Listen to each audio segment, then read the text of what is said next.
different steps of achievement and targets to determine whether a student can achieve the standard that we are trying to teach them. So a level of understanding. Levels of understanding. Yeah. Okay, how about this?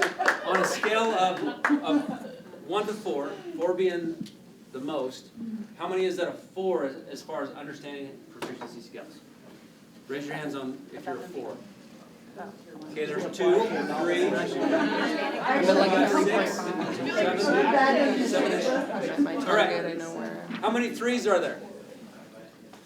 Threes. I was gonna say 3.5. Which is an 8. Even though I dislike that Any 2s? reading, but yeah. 2s. Be honest. 2s? 1s? Be honest. Yes. Okay, no, that's good. So some people have asked me, like, do I really have to go to the proficiency scale thing? Because I really understand it, and I have other things I can do. But really, I do think it's a good to be in the same room with people of different levels of understanding. So I'm going to take it a little further.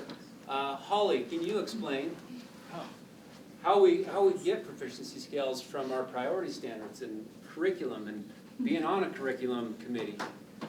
So I've spent a lot of hours this year. So we first chose our priority standards, made proficiency scales. This is our review period for or science and biology. Whoa. And we are digging into the standard.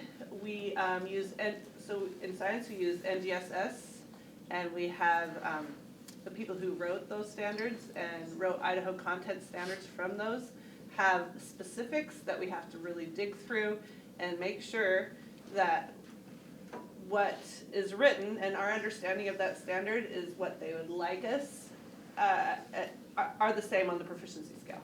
So what they really want us to teach and have our students know needs to marry up and be congruent. But what we found was our first go around, we didn't understand it as well as we thought we did. And so this is our second go around of just revising those scales, and it has been amazing and awesome to really, we were so caught up in what we used to teach and how we used to teach it.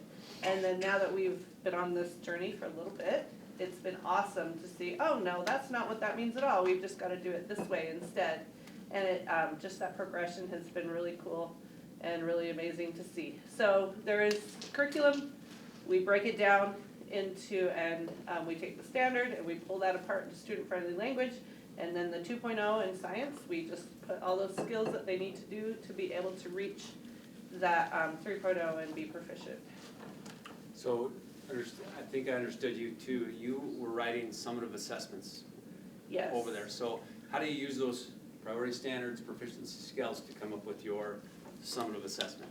So literally we have, once we've redone the proficiency scale, we create, I guess you'd call it a level test. So we put the 2.0 requirements at the top of the test. We generally write 10 to 20 2.0 questions. But literally we highlight the 2.0 section and we write a question for it. So we have the proficiency scale and the test up at the same time. We highlight, we write a question. We highlight, we write a question. We highlight, we write a question. However many questions for the 2.0 skills, that's however many 2.0 questions there are. And then we do the same thing for 3.0. Usually that is in science or science and biology, it's usually we have to model, we have to create an argument, we have to use evidence to claims evidence reasoning, create a model. So depending on what the skill is that's required, we write a question or an opportunity with a scenario for a student to be able to answer it. Then we actually go through our expected answers to make sure that we have everything on the scale and everything on the assessment that matches up. And how many teachers are on that committee? We usually have 3. Per content area? Per content area, yeah. Per subject? So we have 3 are science and 3 biology. I'm just one of 3 on both. Okay. All right, thank you, Holly. Yeah. All right, proficiency scales and grading, go ahead. So non-negotiables, as Holly was just talking about, you know, the time and resources that go into that, and think about what it takes away, you know, when they have these days, we have a sub in the building, there's a lot of money and resources and time and thought process that goes into what we're trying to accomplish. So we all teach the approved West Data curriculum for our content areas.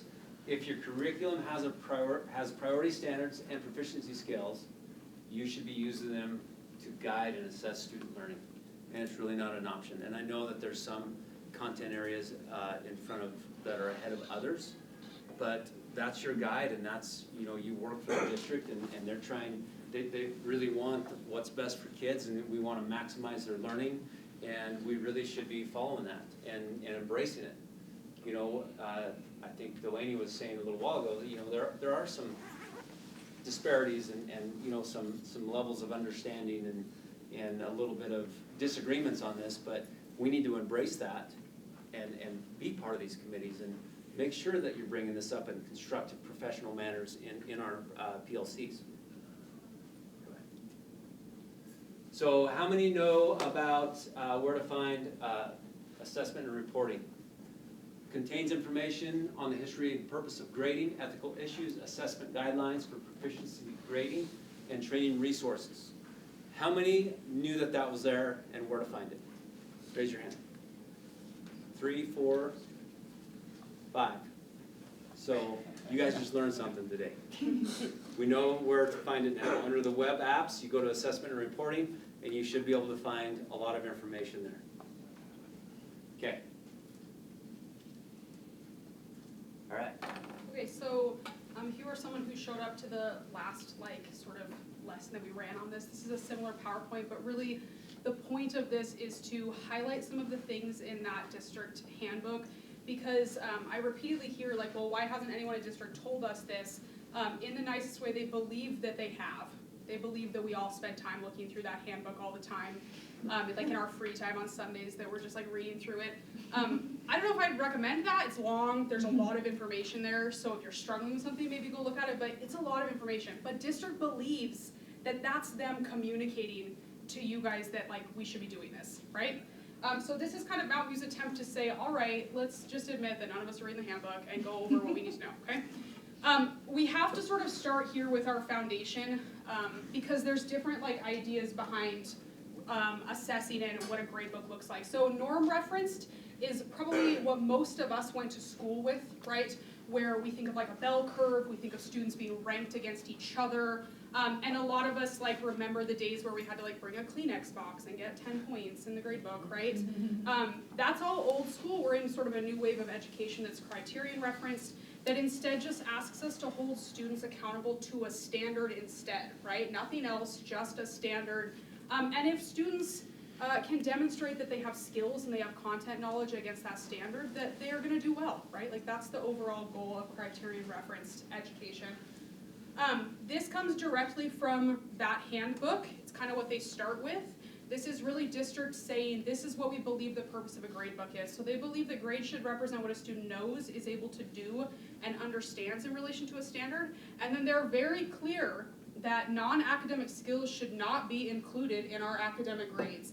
And they go a step further of listing some of these non-academic items, right? So they say things like behavior and responsibility and late work and neatness and participation should no longer be in a grade book alongside an active grading of their skills, right?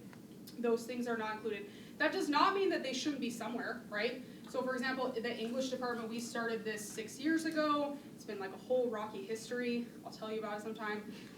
And we still mark things late. We still absolutely are tracking late work. We're just not penalizing students for it. We also are still marking missing a 0 if we don't have an assessment, right? It's still there. That's okay. And sometimes if a student sleeps through an entire class period on an assessment, in the comment section I can be like, guess what? They still slept through this entire assessment, right? I can still record these things. I just can't penalize a student's grade. And district starts with this great analogy that, again, when you're digging through that handbook, to find information to put in a PD PowerPoint, you like come across things like this that are worth sharing. So they set up this metaphor of learning where they say that the long jump athlete becomes a student, the tape measure is an assessment, and the measure is the grade. So no matter how far a person jumps in the long jump, you are always going to measure it with that measuring tape, right?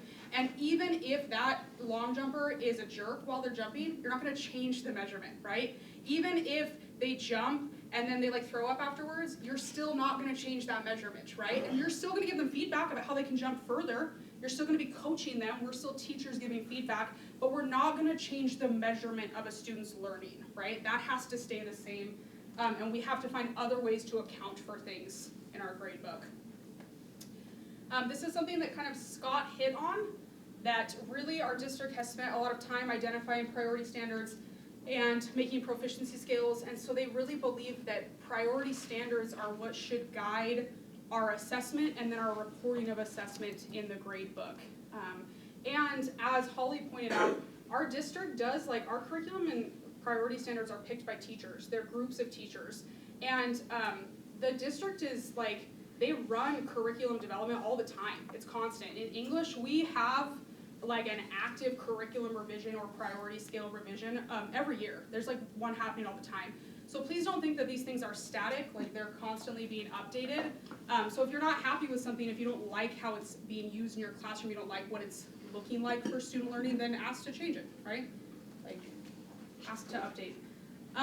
Sort of leads us to these things. Again, this comes from the district handbook, and this is where we start to get a little bit maybe like sticky with this proficiency grading. Most of us can get on board with the fact that we want to track student learning, but then when we translate it to a grade book that was not designed for proficiency grading, it starts to look funny. So the district kind of takes a couple stances. The first is on averaging. They basically say if you have multiple assessments on one standard, you should not add up all those scores and divide them by the number of assessments. So for example, if I have 3 or 4 reading comprehension scores, I should not add up 4 scores and divide it by 4 to get their final grade. Instead, I should look at all 4 scores and say based on the preponderance of evidence, their words about mine, preponderance of evidence, what should I score them at, right? So if a student is a 7.5, 7.5, 7.5, and then an 8.5 at the end, I have to look at that as a professional and say, what do I have the most evidence of, right? Where are they at in their skill? That's probably the hardest point for teachers to be okay with because we do not like that ambiguity, right? And that's also something that you kind of have to agree as a department. I can remember early on in the English department discussions, we used to put scenarios up on the board. We'd be like, okay, so what if a kid got this, and then this, and then this, and what would we give them?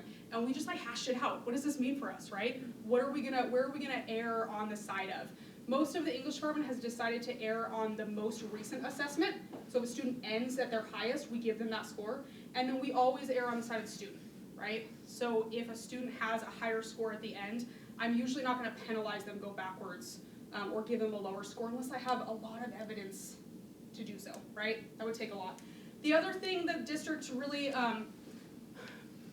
they really like this idea of reassessments. They say that reassessments have to be available without penalty, but they do acknowledge that that sets up a sort of a weird situation for teachers, and most of us have seen it, where your students know that you offer reassessments, and so they show up to your class not ready for something because they're already planning on the reassessment, right? So district says to us as departments and as strands that you have the ability to sort of control that. You can say, no, you have to conference with me first before you reassess. Or you can say as a department, you only get 2 reassessments per semester. You can also say you can only reassess at the end. That's something that the English department likes because I can't create new essays every week for kids that want to reassess, right? So we're just going to make them wait until the end to reassess. So you as a department and PLC strands, you have the ability to kind of control that, right? Really, we don't want students over-relying on the reassessment or using it in a way that it's not supposed to be used, right? But it does have to be available to students. And these things really set up like the biggest issue is that our gradebook is our #1 form of communication, right? It communicates to parents, it communicates to students, it communicates to admin, to other teachers, especially with advisory now, right? This is how we communicate information. And so we have to be working towards clearly communicating what students can do and what they know without penalizing them for things that that aren't impacting their knowledge. This is probably where the English department has spent the most time, honestly. This is a list of everything the English department has done in our grade book, which means in the 6 years I've been here, I've not had a grade book that looks the same. What I want you to get out of this is the fact that, one, you have to break up with your grade book. You can't care about, your grade book can't be your passion as an educator, right? Some of these changes happened mid-year, so like we started out early on, English department was on board, we're like, here we go, proficiency grading, we're great. And immediately kind of got smacked in the face by parents that semester, right? Because we just had priority standards and nothing else. We just had like 6 scores in the grade book that we were updating. And immediately people, admin, parents were like, wait a minute, we can't see the journey of student learning. Where did that go? And so a semester of our first year, we changed it as a department. We said, okay, we're gonna change our grade book setup because it wasn't working. It was not communicating what we intended it to communicate. Then we went to this great idea where the entire grade book was exempt. And guess what? Students didn't do anything.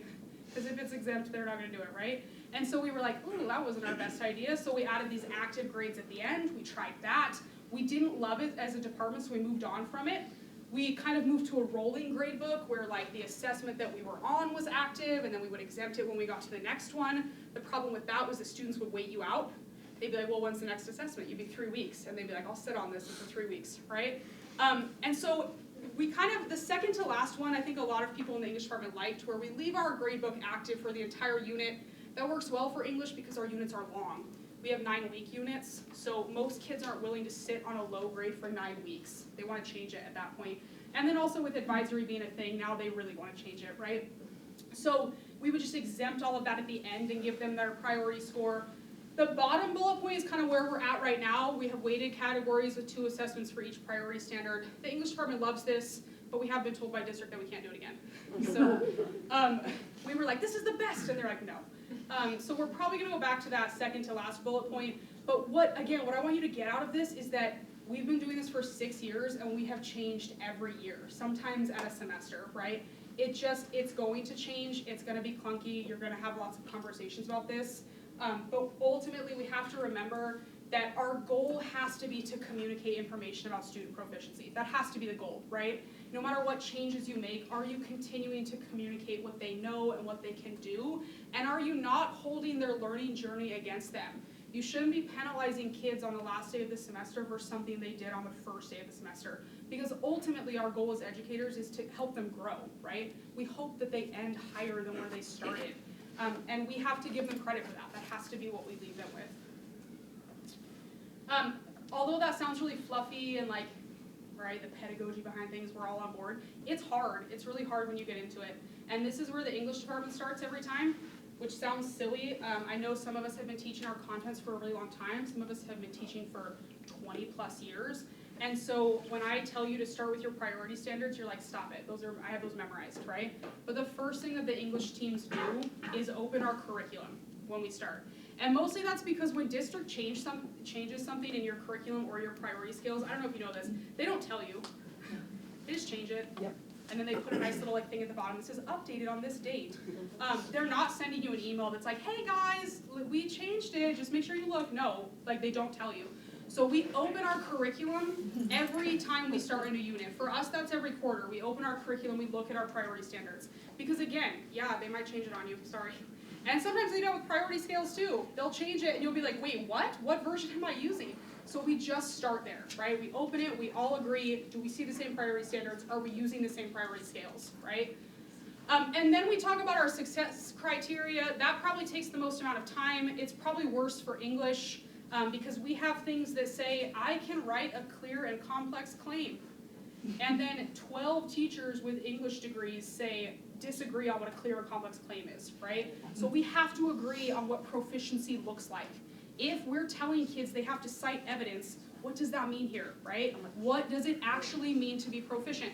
And sometimes district believes that like our priority scales have done that. Do you know this?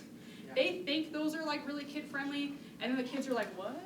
And so the success criteria is really us saying, let us like fill in some gaps here. We have to agree as adults, and if the adults are having that much disagreement on what proficiency looks like, imagine being a 15-year-old in a classroom trying to figure out what it looks like, right? So we agree as a team, and then we communicate that with students, right? For English, we put our success criteria on an assignment sheet. It's like our assignment requirements, right? Some people move their success criteria into a rubric, like that's how it shows up for them. In English, we use a single point rubric based on our priority scale because we like it, or we like how it's used, but that doesn't work for everyone. So you have to talk about these things as a team. And then the last part, you have to decide as a department, what do you want this to look like in the grade book, right? So the English department has done every assessment out of 10 points, and we use the district-approved conversion chart. So that proficient is a 9.5 out of 10. Science, I believe, is using the 100-point assessment. I think math was using 100 points as well, I can't remember. So you have to decide what that looks like. Here's the problem. District is not willing to come in and tell us all that our grade books have to look identical. They can recognize that there's a problem with that and that they want you as departments to make those choices for yourself. In doing that though, it's sort of unclear, right? It's really hard. Sometimes some of us want someone to come in and say, just do it like this, right? So moving forward in these meetings when we talk about proficiency grading, the goal is to show you guys, here's what it looks like in this content, here's what it looks like in math, in science, in English, in PE, here's what it looks like, so that you can start having more elevated conversations about what's best for your department. This is what our senior English team starts with. So we have a PLC form every unit. Again, for us, that's every quarter. Like I said, the first thing we do is open our curriculum. And we just copy our priority standards in here. That's our state standards. So for us, our state legislature writes our standards, and we just copy them in there. They're not very student-friendly, and sometimes they don't know what's going on, right? I'm like, have you written an essay recently? And then our learning intentions, we copy in usually from our proficiency scales, right? So we just copy in usually the I can statements. That's where we note if there's anything we don't love about our scale, we note it there. So that when it comes time to change it, we're like ready. We can be like, hey, here's what we don't like about this.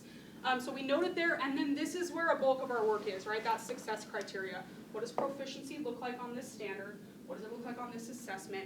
And we have to agree as adults first, educated adults, so that we can communicate that out to students. This gives us a really clear setup to then talk about our data. We all agree on our formative assessments that are tied to our priority standards.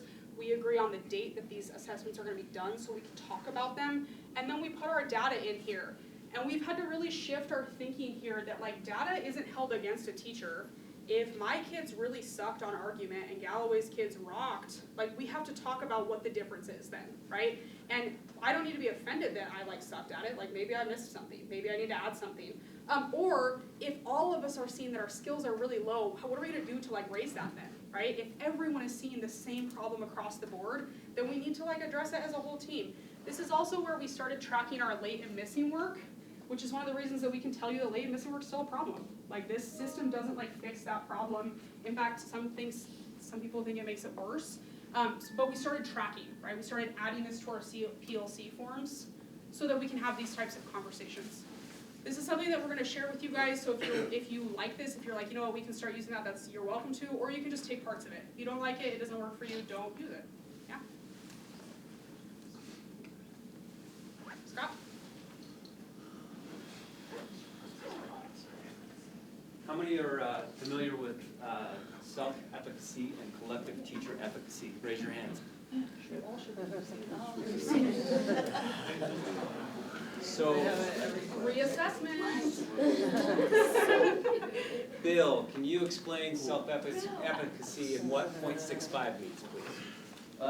Self-efficacy is what I can achieve individually as a teacher in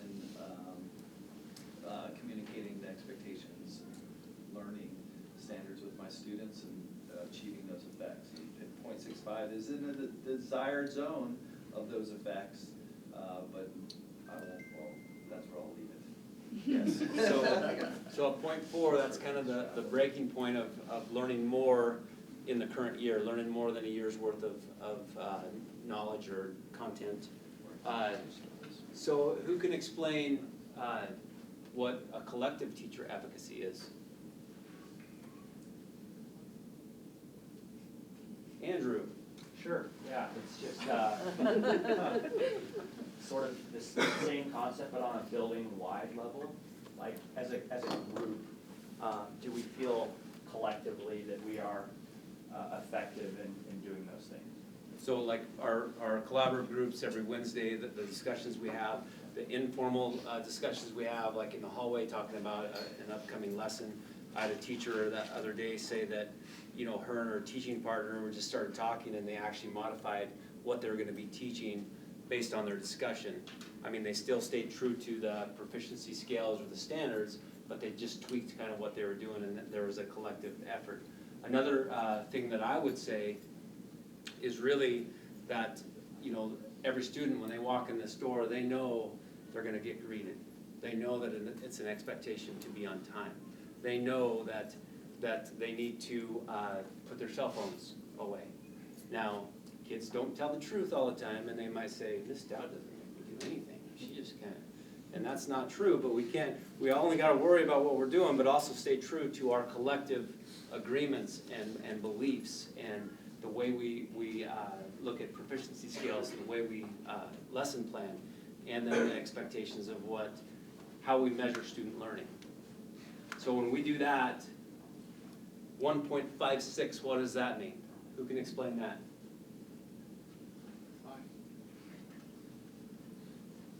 Siri. That where it goes past that for student achievement. For students, right?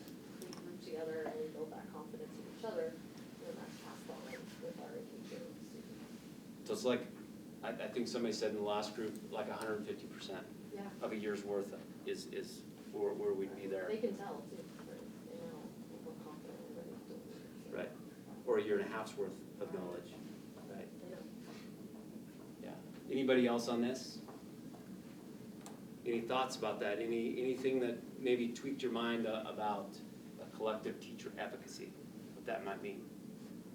I think what it means, given the last 3 years of our experience and the students that we have, we're playing catch up. So if we can give 150%, we're gonna catch up faster. Perfect. Thank you. All right. Next. So have the courage to do something that might seem impossible, and I think everybody in this room has done that before if you have your college degree, right? When you guys first started college and you saw the study plans, like, oh shit, it's gonna be hard. You know, or how many have looked at a syllabus of a college class, a master's class, and you look at that thing and it's like, oh my gosh, how am I gonna do that? But we plug away day by day, and this can mean many different things. You know, I think the English department went through it 6 years ago when they were talking about, you know, standards reference grading and where they at, and when they were at a round table and the way they could agree and the way they were disagreeing, and you know, it was really a process, and it really seems impossible that you're gonna get there, but it's a process, and you finally do get there, but it's day by day. Okay. So we wanted to leave you guys with a little bit of time to start having conversations in your small groups. Some of you, this might start with like, you just need to pull up your curriculum to look at your priority standards. Has it changed? Have these things, do they look different? Pull up your scales, ask the people around you, do you agree on the success criteria, right? Are you in the same place? But we wanted to give you time to have those conversations. And then also, because the conversations are the important part, I know people talk about the English department as like, we did this, we're here, we're doing it, and like we're rocking it, but like we have these conversations every week and we still disagree and we're still changing things.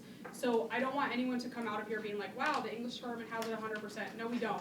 We still get in disagreements about this often. So I think the conversations that you have with your coworkers and your colleagues about these things, like they're necessary. So we wanted to make sure we had time for it. So I'm gonna ask if you guys have your laptops to open it up, pull out your like curriculum, your scales, your priority standards, start chatting, start looking at them, show the people around you.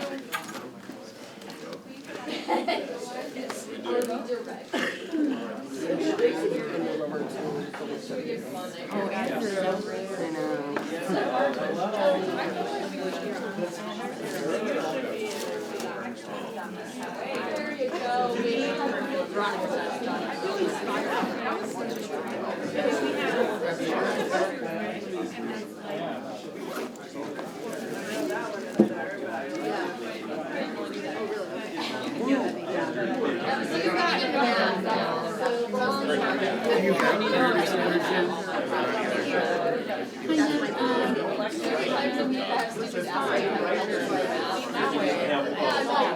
That was 3 years ago.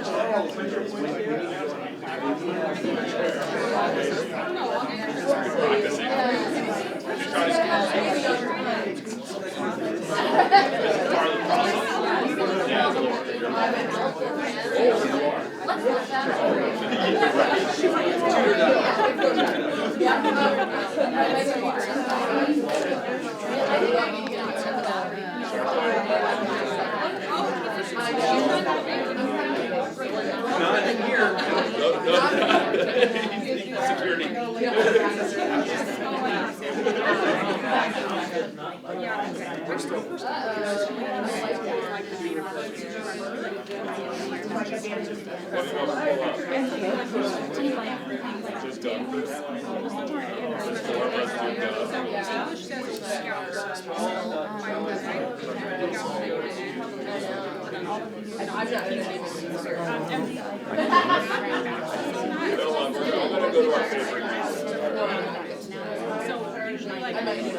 Right off the gate, foundational dominance, very beautiful.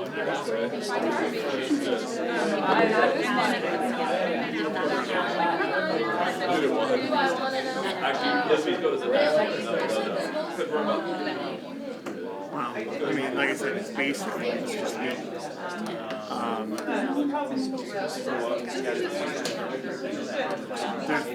There's really no one else in the state. So, I mean, there was, like, Caldwell used to do it, but they don't anymore. So, really, it's just, now the funny thing is, though, is in that, and I've talked to Angie about this, and, we talked about it, and she wants to expand it. She actually wants to make it more like a magnet program, where, and the funny thing was, is in that presentation that Bub gave, the new CTE Center, where it listed programs that are going to be at the new CTA Center, mine is on it. And so I emailed, I'm like, I was just wondering, nobody said anything to me about it. I'm like, yeah. So I emailed and I'm like, I was just wondering because, on the PowerPoint, what's the plan here? I mean, and so Amy Brown, because Angie's still out, Amy Brown emailed me back and she said, well, it's kind of, on the plan that, that we would like to expand the program. Okay, well, I was just wondering because it kind of caught me by surprise to see my program up there, without.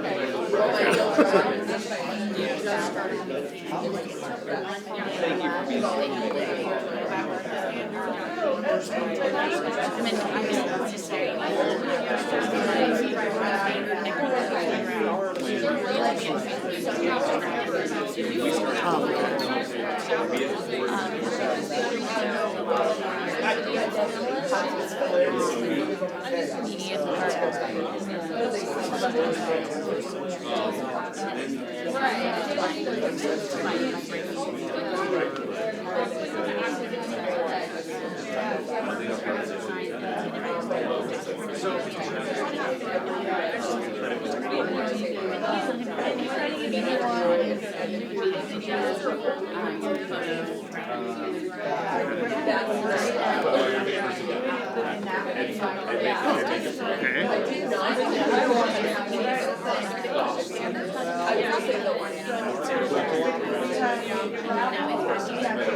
Yeah, why wouldn't you like fly that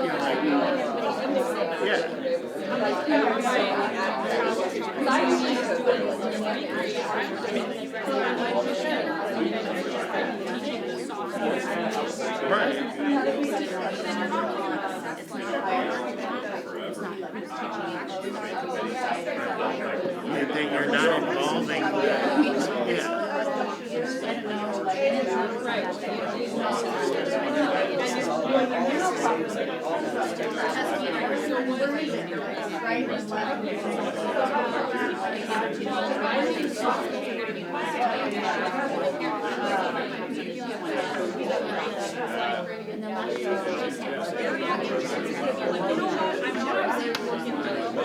oh, because they can't complete the program.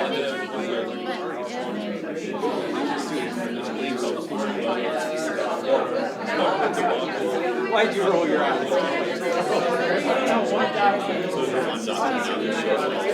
See, this was the PowerPoint slide. But it's easy. So I have to click on the folder. Leaving that on here.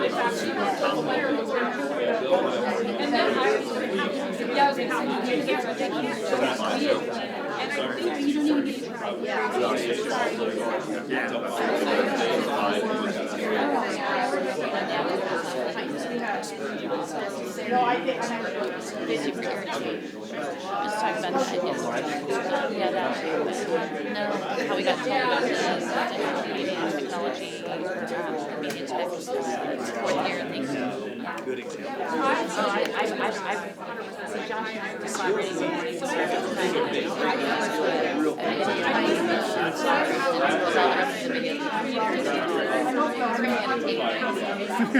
I sent that email, I was proud of anyway, but do you have proficiency skills? I mean, we have private scans and some of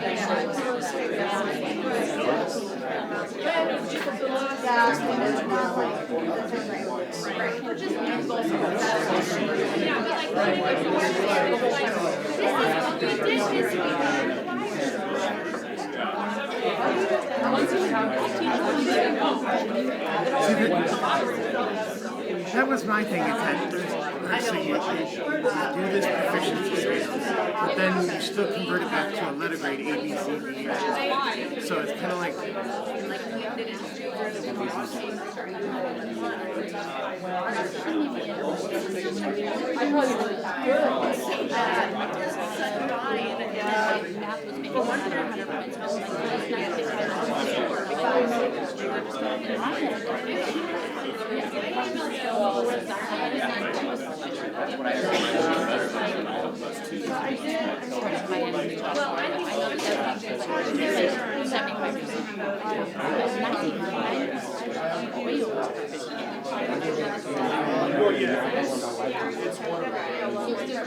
Everybody's starting to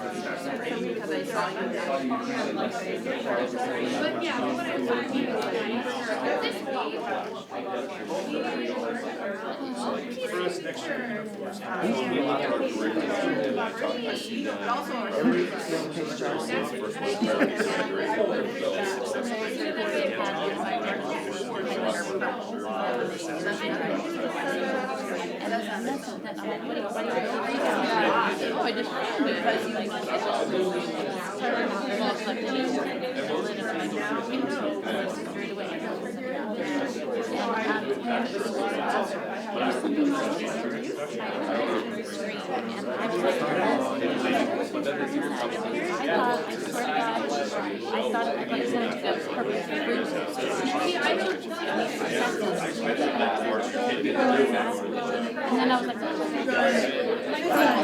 oh my God.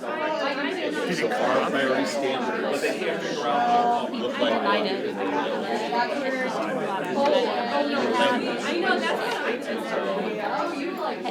None of us have. I know, you're kind of in that group where I think they're coming, right? They're just not there yet. Yeah, they might be. If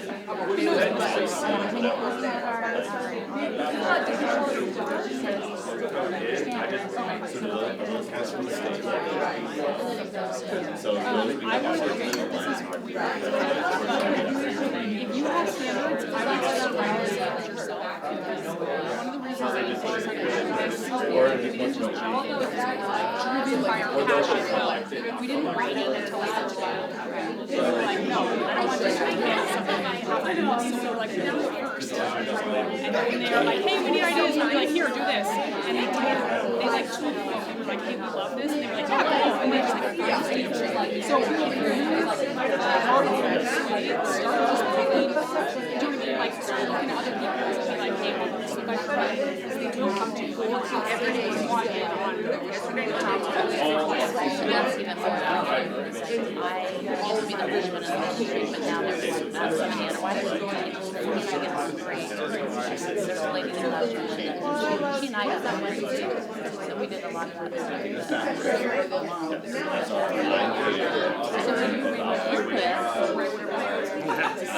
Yeah, and then remember under our web apps, you can see every person's comment there. So if you just don't do anything wrong, just code and be like, I want this to work right. Then when they come after you, they don't want to so they will take what you have, they will. And then you can just have a little bit of like, okay, I designed this, what do I like about what I don't like? Right? I think we should have the regular artists. Yep.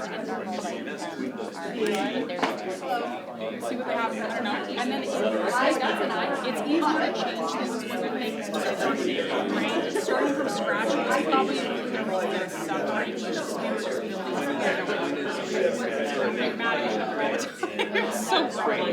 Those were grumpy PLCs, but once it exists, it's really easy to say, I don't like this, and I do like this, and here's how I change it. So, that would be my Like, I don't even have, we don't even hear the priority state. That's all I have. The state for the business management program, it's the state standards, which is 20 pages long.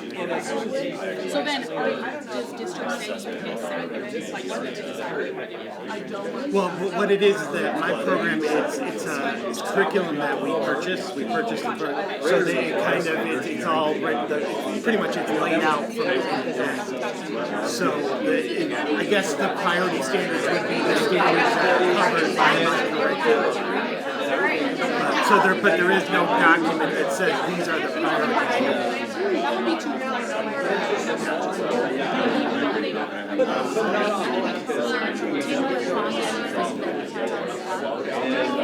I could really find it why just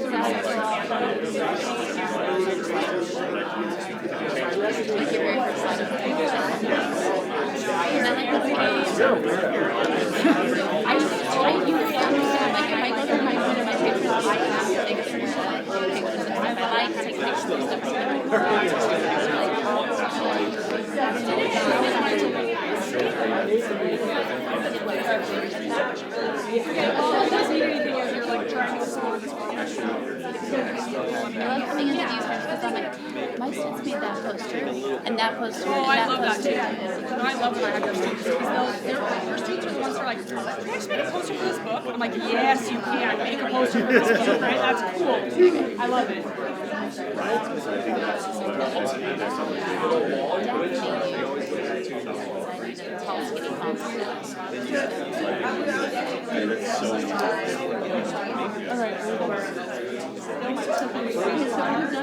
No, we haven't yet. Jared sent out the essentially I didn't know how to do this, so he sent us a thing and said, he looked at this and said, look at this and send me people. Oh, is it on tutor.com crowd? I made everybody in my advisory to put this one away and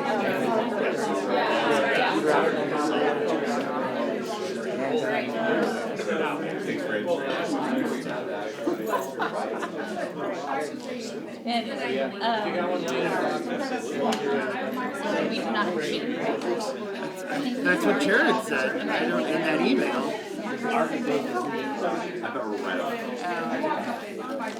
It's cheap then probably Josh's meeting that matches. Yeah, he is doing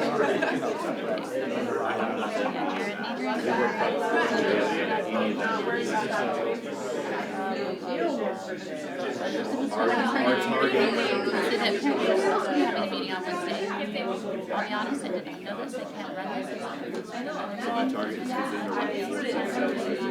But just see the email above and reply only to me at your convenience.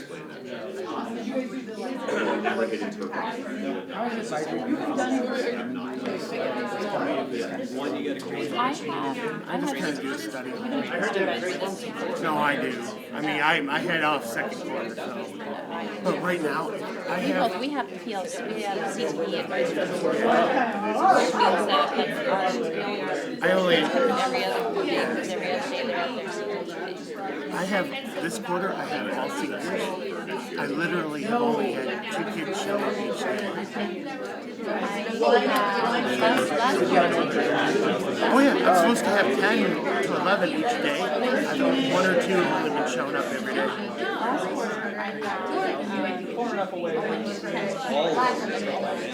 My full advisory, like 30.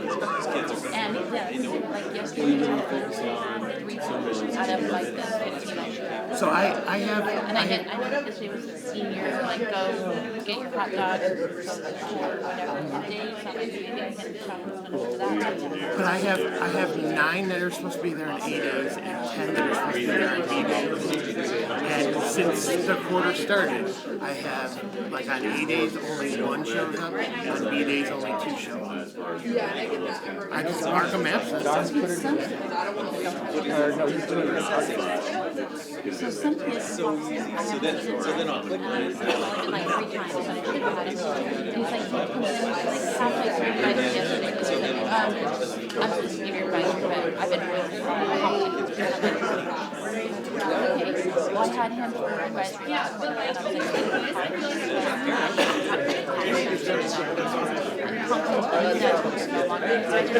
I'm a football player.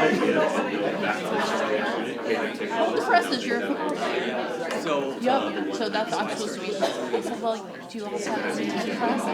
Yep, well, then you're supposed to be in mine, but I'm a football player. I'm like, okay, but you're also CTE, and so I have CTE only students in mine, and you're on my roster.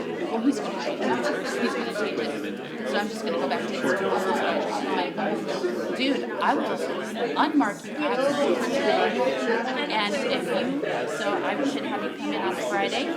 If it doesn't say change on your schedule on Friday, you better be coming in. Just one day. Just one day. Alright guys, our session ends at 3:05, so you guys are crazy for a while. But I think the seniors kind of have figured out.